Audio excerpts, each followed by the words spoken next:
Now, I will return you to your regularly scheduled programming of me making fun of Dumpy and his cohorts soon enough.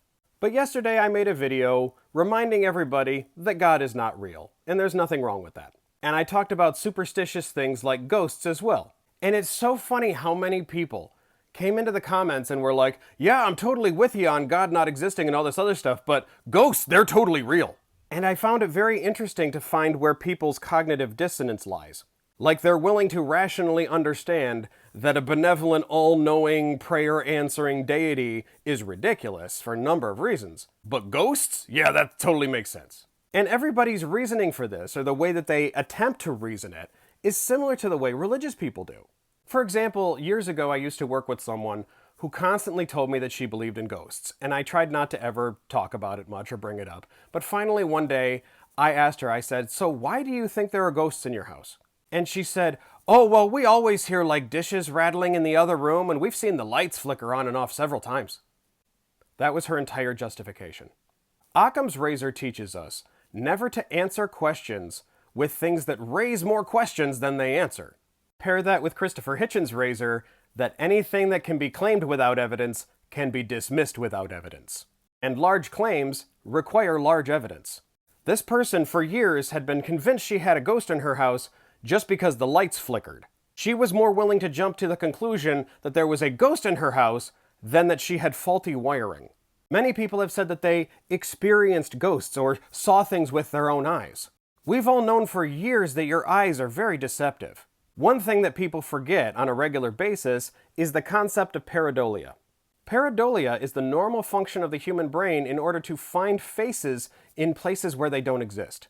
And this goes beyond faces too. It's an evolutionary thing in order for self-preservation and survival. There was a story of a guy and his friend who were out camping, and in the middle of the night they heard this devilish evil voice, and it scared him so much that it led him to become a priest. Turns out it was just the sound of the Manx shearwater, which has been called the devil bird just because of the weird noises it makes. People are very prone to superstition. You can look at the light reflecting through a glass and think you see a satanic face or a skeleton, or maybe even Bart Simpson. This person woke up scared shitless after a nap because they didn't realize that their wife moved the coat rack. Imagine seeing this half awake, waking up from a dream, and partially in sleep paralysis. You could think that you were being watched by the devil. Look at this face in this tree. Obviously it must be demonic, right? Look at this cute little flower that looks conveniently like a horrible skeleton. Look at this face in the curtain. It must obviously be a ghost. See how this sounds? We as humans are programmed to see faces and hear voices, even where they don't exist. As I pointed out from personal experience of people thinking that God or ghosts are around them, scientists have been able to just give a little bit of stimulation to certain parts of your brain, and it'll make you have that same feeling. It's all based on chemical reactions in your brain. You don't see some spiritual apparition or the Virgin Mary walking through your house. You are either having a dream, you are hallucinating, you are highly delusional, or you are seeing something vaguely familiar that your brain is turning into something it's not. And then, once your brain picks up on something that it thinks it sees as a person or a face or hears a voice, then your amygdala takes over where your brain processes fear, which further fuels the delusions. The more fearful a person is or anxious they are, the more they are likely to believe something superstitious is happening. People tried saying, well, we don't understand how the universe works and blah, blah, blah. The thing is, we do. The universe is ruled by scientific laws and principles. Absolutely no superstitious occurrence has held up to scrutiny. Every single magic trick, every single crying statue, every single levitating guru, they've all been debunked. But again, use common sense and those laws of evidence that I talked about.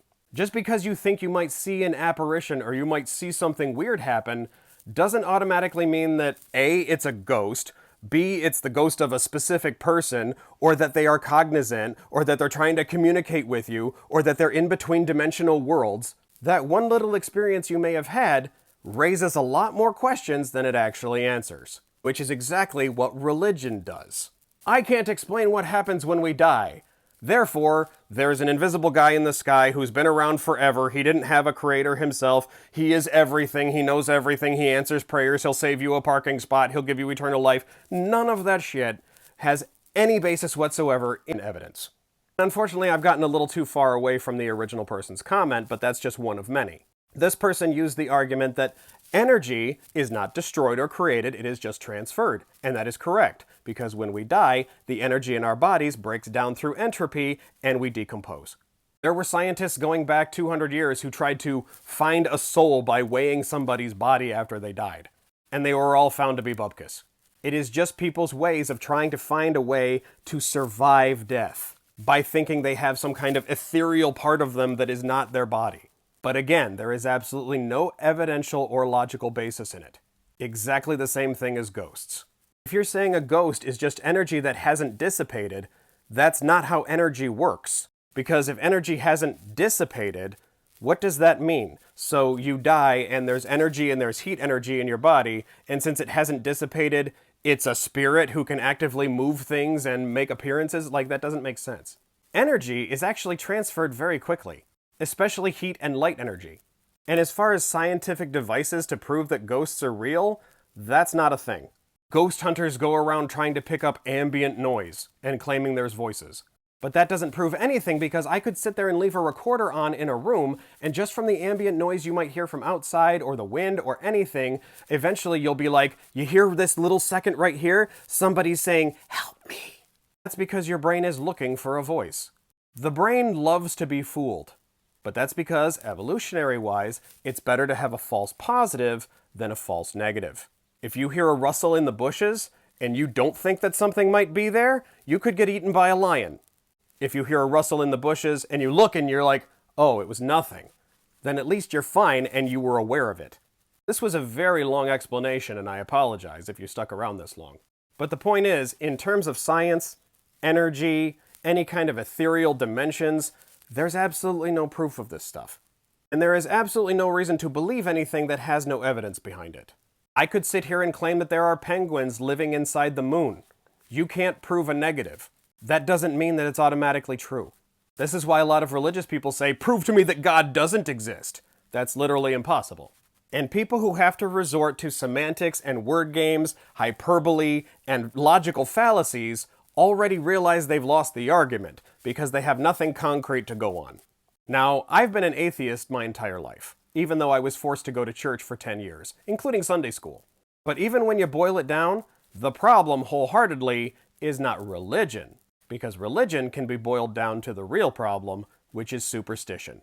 Because superstition leads people to believe things that are completely unhealthy or delusional for their own psyche, and also leads people to do horrible things, because they think they were inspired or told to by some higher power. Believing in ghosts is a very minor version of that, obviously, because nobody says, I murdered this person because a ghost told me to, although they have said the same thing about Jesus or God several times. But believing in ghosts is also unhealthy for you because it makes you deny reality. Objective reality. Because any kind of experience you may have had with a ghost is entirely subjective. And subjectivity leaves the brain open for way too much bias and way too much self-deception. Thank you for coming to my TED Talk. I'll make fun of Trump later.